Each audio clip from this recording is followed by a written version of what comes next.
welcome to the Disciple Making Leaders podcast. I am Mike Keaton, your host, and I am glad that you are here today. And I am joined today with Ken Adams, the lead pastor of Crossroads Church, founder of Impact Ministries, and we are really glad that you have tuned in today in these conversations about disciple making. Ken, it's good to be with you today, and look forward to our talk today. And so we've been talking about just disciple making. And as of recently, we talked a lot about the strategies and how to go about that in a disciple making context.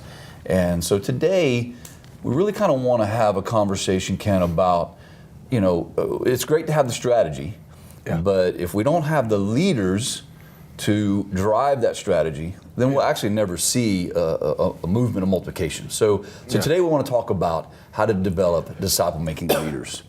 So can we have a plan here that we're trying to implement and work? Why don't you give our viewers today an overview of what that may look like? As we talk a little bit about disciple-making, we talk about how we flesh that out in a local church setting where we really are doing what Jesus called us to do, and what he really commanded us to do 2,000 years ago was to go make disciples, and the local church is the place where that happens. It's the vessel where that happens. So all these conversations are all taking us right back to the very mission of the church. And so as we think about that, you just mentioned that we had talked about the strategy, and so that strategy is how we accomplish the mission, and that mission is to really make disciples that are fully trained, that look like Jesus. And so in order to implement that strategy and make all that work, we got to have leaders. We got to have leaders that can execute that strategy, accomplish that target. If you go back 2,000 years ago, you look at what Jesus did.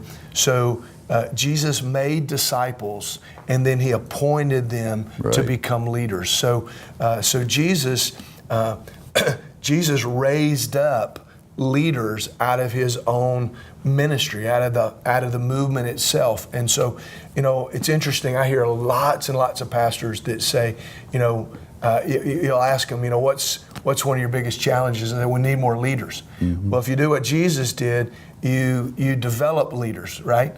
You develop disciples, and then you have all the leaders that you need. So you just appoint them to be leaders. So you're raising a great question, and that is, how do we go about finding those leaders? How do we go about really developing those leaders?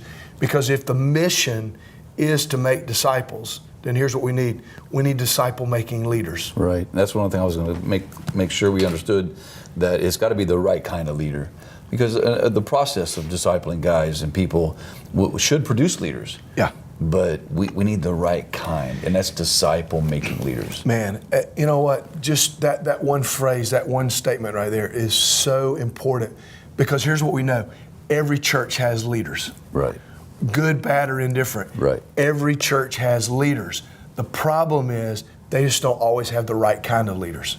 And so if you have leaders that are leading but not leading toward the mission, you end up with the wrong results. Mm-hmm. And so it's not just enough to have leadership. We've got to have disciple-making leaders, because that's the mission of the church, to make disciples of all nations. And so we have to make sure that we understand how to do that. Now, that means that there's two things that have to happen. Number one is that we have to start with a definition of a disciple-making leader. Makes sense. If you don't know what one looks like, how are you ever going to be able to raise it up, raise up a leader like that?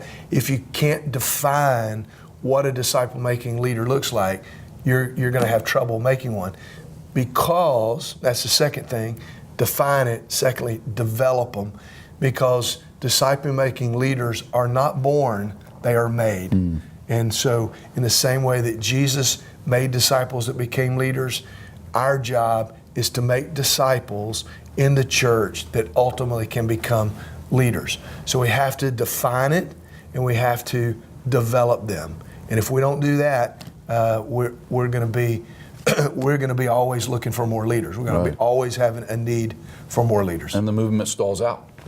Yeah, absolutely it does. So can you give us a snapshot of kind of like the overview of that? Yeah, well, let me give you just a little bit of background. So, so as you know, we've been swinging at this disciple making thing for a long time, and quite honestly, there was a season there that we were making a lot of disciples, and we were seeing a lot of people grow, but we weren't really.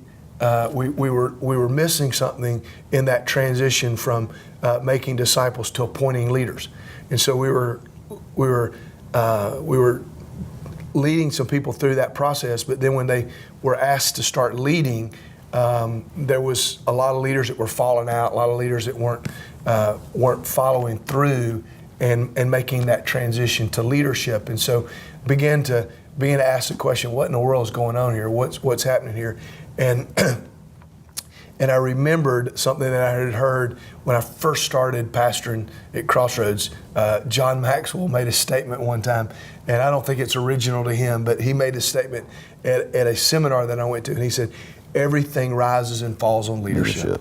And dude, when I heard that, I just said, you know what? That's what our problem is. Everything rises and falls on leadership. And so in order for us to have a disciple-making movement, we've got to go back and we've got to develop the right leadership. On the heels of that, God brought me to a passage in the Old Testament, in the book of Jeremiah, in Jeremiah chapter 3, verse 15.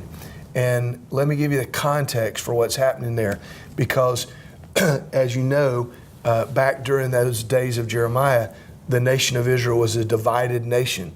And so they had a northern kingdom and a southern kingdom. And just netting it out here, the northern kingdom had turned away from God. They had turned to false gods and false idols, and God brought judgment with the Assyrians. And then he comes to the southern kingdom, and he says to them, look at what happened to your brothers to the north. And if you continue worshiping false gods and turning away from me, the same thing will happen to you. Judgment will come.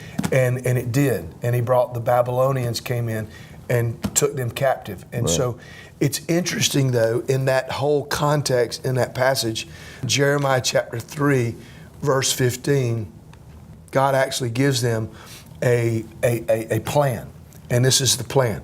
He says in verse 15, and I will give you shepherds after my own heart, who will feed you, or some translations say, who will lead you with knowledge and understanding. Now here's what's really cool about that. So what God says is that I will give you shepherds. He's not talking about sheep shepherds. He's talking about people shepherds. Right. And those will be leaders. Mm-hmm. And so what he's saying is that my plan is not a building. My plan is not a book. My plan is not a budget or a board. What my plan is to give you leaders. And man, Mike, that has always been God's plan. So good. His plan is leaders, man. It really is. That's great. So as you look at this story, they really still did not respond. And then shortly after that, they end up being released out of captivity. They go back, rebuild Jerusalem, but then they turn away from God again. And then here's what's crazy. So God's silent for 400 years. After the prophet Malachi, he doesn't say a word.